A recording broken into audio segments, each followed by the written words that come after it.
అమ్మగారు చేపట్టుకుని కరిచేశాడు మావా, అందుకని కొడుతున్నాడు. బాలకృష్ణ లాంటి కొడుకుని కన్నావు, చెట్టంత మనిషిని పట్టుకుని.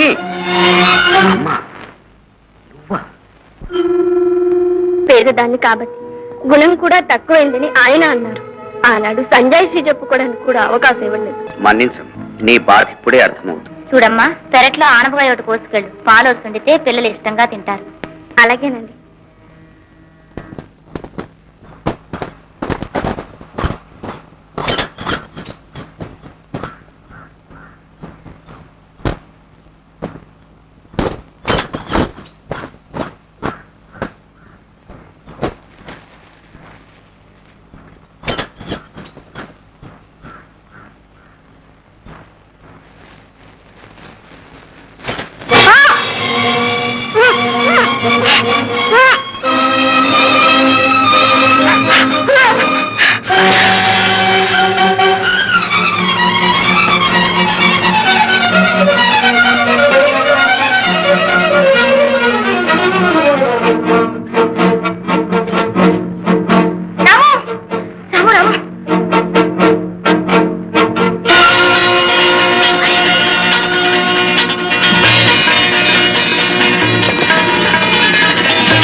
బాబు బాబు ఆగు ఆగు, తప్పు. ఏంట్రాది? అమ్మగారు చేపట్టుకుని కరిచేశాడు మావా, అందుకని కొడుతున్నాడు. ఎట్టా లక్ష్మీదేవమ్మనే ఈడా ఈ ఎదవ కళ్ళు ఆయమ్మ మీద కూడా పడ్డాయి. నేను మొన్ననే అనుకున్నాను ఇలాగవుద్దని. ఎరదవా నన్నాడు. ఒరే, ఆ అమ్మ నిప్పులాంటి మనిషిరా, కళ్ళెత్తి చూస్తే భస్మం అయిపోతున్నాయి. అలా ఊరికి చెడబుట్టాడు పోతున్నాయా. ఊరి బాబు, కొట్టావుగా, ఇంకా చాలు. మీ ఇల్లు ఎక్కడో పద, నేను వస్తాను.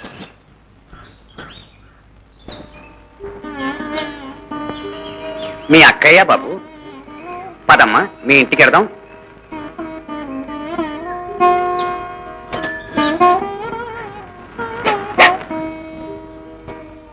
అమ్మా అమ్మా అమ్మా,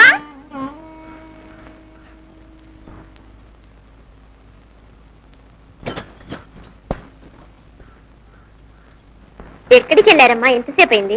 ఎక్కడికేమిటమ్మా, బాలకృష్ణ లాంటి కొడుకుని కన్నావు, చెట్టంత మనిషిని పట్టుకుని. అమ్మా నువ్వా?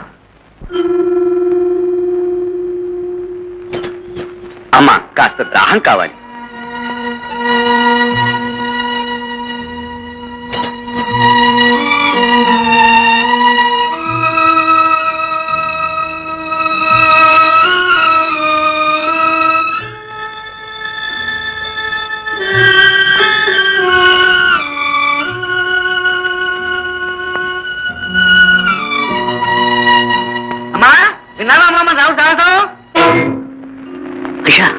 బాబు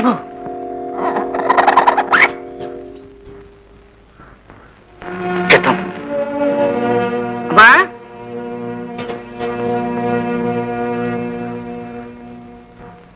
మీ పేరేమిటండి? రామదాస్. నా పేరు అదే. అలాగా? నా పేరెందుకు పెట్టుకున్నారు? మంచి పేరని. మరి మీ అక్కయ్య పేరు? నా పేరు కే శాంత, 4th క్లాస్ సెక్షన్ బి. అబ్బో, బాబు గారు మీరు లోపల దయచేయండి.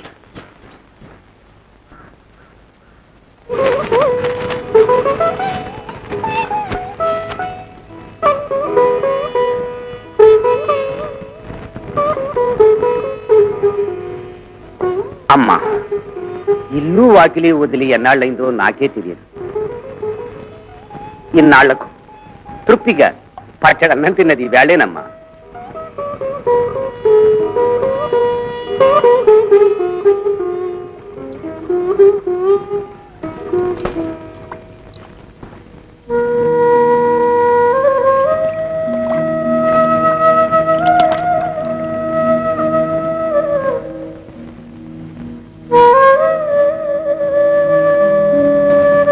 సుఖము సంతోషము డబ్బున్న మేడల్లో కాదు, మనసున్న మనుషుల పాంచన ఉంటుందని ఇప్పుడే తెలుసుకున్నాను. నేను ఇక్కడే ఉండిపోతాను. ఏం బాబు? మరి మీ అమ్మా నాన్న వెతుక్కోరా? నా కోసం వెతికే వాళ్ళు ఎవ్వరూ లేరు బాబు. అంటే మీకు ఇల్లే లేదా పప్పు? లేకేం తల్లి, దివ్యమైన దేవేంద్ర భవనం. చెప్తాం. మాకా ఇల్లు చూపించరు? అమ్మా అమ్మా మనం వెళ్దామా? ఏం తాతగారు? అయ్యా, ఆ పిలుపుకు ప్రాప్తం ఉండాలి. శాంతారాము, పొద్దుపోయింది, వచ్చి పడుకోండి.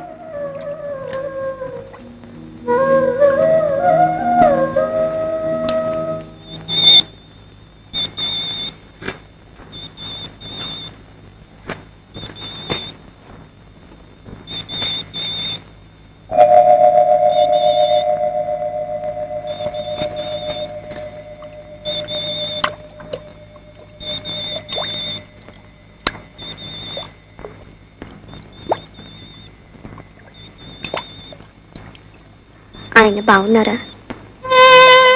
ఏం బాగు తల్లి, అందరం అన్ని విధాలా సర్వనాశనం అయిపోయాం. నీ వంటి ఉత్తమురాల్ని వెళ్ళగొట్టగాని మా ఇంటి మహాలక్ష్మి కూడా తల్లి వెళ్ళిపోయింది. ఇల్లు వల్ల కాడైపోయింది. భూతాలు పిశాచాలు ఆవరించాయి. ఆ మధ్యలో అబ్బాయి నేను జీవోత్సవంలా పడి ఉన్నాం. అది భరించలేకే పారిపోతున్నాను తల్లి. బాబు గారు, ఆచార్యులు గారు, మిమ్మల్ని కోడల్ని పెట్టిన బాధే మమ్మల్ని ఇప్పుడు పుట్టింది. అప్పుడు అన్యాయం జరుగుతుంటే చూస్తూ కూర్చున్నాను, ఇప్పుడు అనుభవిస్తున్నాను. అమ్మా, ఇప్పటికైనా మించిపోయింది లేదు. నువ్వు ఇంటికి రా తల్లి.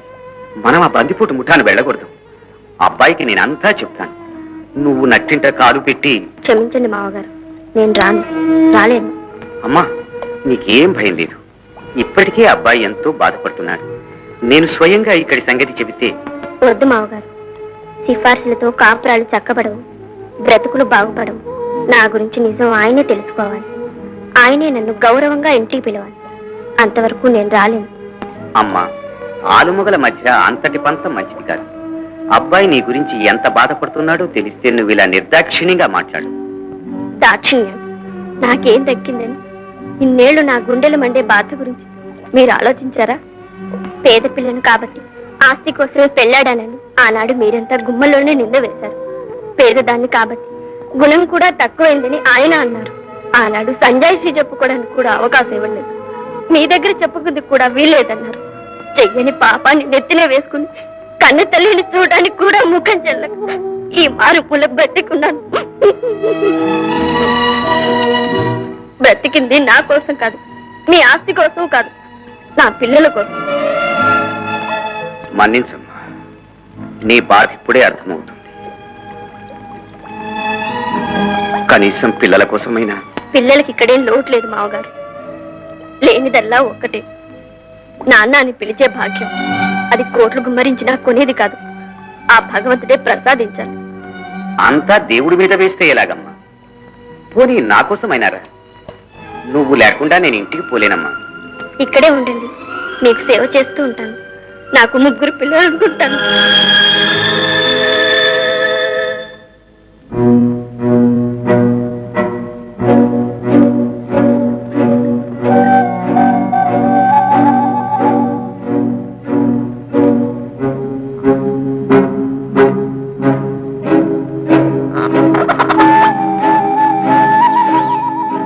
ఈయనమాట మన నాన్నగారు. బాగున్నాడు కదూ? చాలా. కానీ చెడ్డవాడు. లేకపోతే అమ్మని ఎందుకు వెళ్ళిపోమన్నాడు? అమ్మని సరిగ్గా చూసుండడు. మరి అమ్మ ఎంత మంచిది. అవును, నాన్న కూడా మంచివాడే. పాపం మొన్న రోజును చూశాను, జ్వరం వచ్చినట్టున్నాడు. ఏవో పాపం త్యాగ పెడితే నాకు రూపాయి ఇచ్చాడు. పుచ్చుకున్నావా? తప్పు అని చెప్పాను. అప్పుడే ఫోటోని పారేసాడు. నేను చూడలే, అమ్మ చూసింది. అమ్మ తీసాకే నేను చూశాను. ఓహో, ఇప్పుడు ఏం చేద్దాం? నాన్న తీసుకురావాలి. అమ్మని తీసుకెళ్తే చాలందుగా కోపం వచ్చింది. అవును, ఉండు, నేనే పెద్దవాడిగా ఆలోచిస్తాను. రాజులు, మనం వెళ్ళి నాన్నతో పోట్లాడి తీసుకొచ్చేద్దాం, సరేనా? స్వామి, ఇప్పుడు ఏం చేద్దాం? ఏముంది, వెళ్ళి ఆ రాక్షసుని హతమార్చి మీ నాన్నను భుజం మీద వేసి తీసుకొచ్చేద్దాం. అబ్బా, నీకెప్పుడు తొందరే స్వామి. అప్పుడు రాముల వారు చూసి రమ్మంటే కాల్చొచ్చు. సీతమ్మ పాపళ్ళ అవును తల్లి, మరి ఇప్పుడు ఏం చేద్దాం? అది మీ ఇద్దరం చూసుకుంటాం. నువ్వు మాకు కొండంత బలం ఇచ్చి జీవించు, పక్కనే ఉండు. అలాగే బంగారు. రాము రాము, మన సాయం స్వామి కూడా వస్తాడు అన్నాడు. అబ్బా చూడు శాంత, నువ్వు చిన్న పిల్లవి, నాతో రాలేవు. చెప్పు, మన ఇద్దరం ఒకసారి పుట్టాం. అది కాదు చెల్లాయి, అది కాదు తమ్ముడు. నేను అన్నని, నువ్వు తమ్ముడివి, నువ్వు చెల్లాయివి. సర్లే, స్వామి అసలు నాకు రాక్షసుని చంపేస్తానన్నాడు. నేనే వద్దండి, తోడు రండి అన్నాను కదా స్వామి. సరే, ఇప్పుడేం చేద్దాం? ఎప్పుడు వెళ్ళాలి? అమ్మకి ఉత్తరం రాసి పెట్టి వెళ్దాం. ఎందుకు? పాపం అమ్మ మన కోసం ఏడవదు. అవునులే పాపం. రాము, ఇటు రండమ్మా.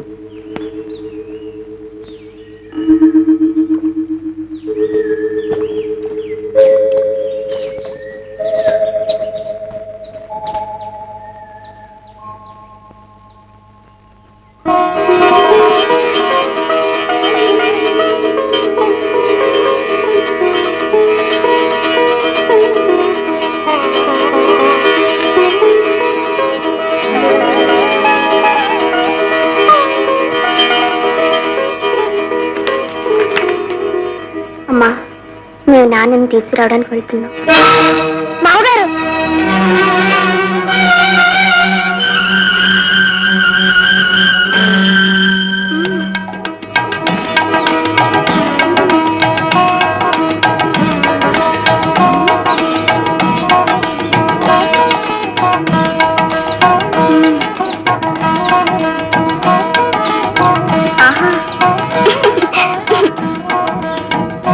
ఎలా? అప్పుడు ఎవరితోటే మాట్లాడుతున్నావు? స్వామితోటే. అబ్బా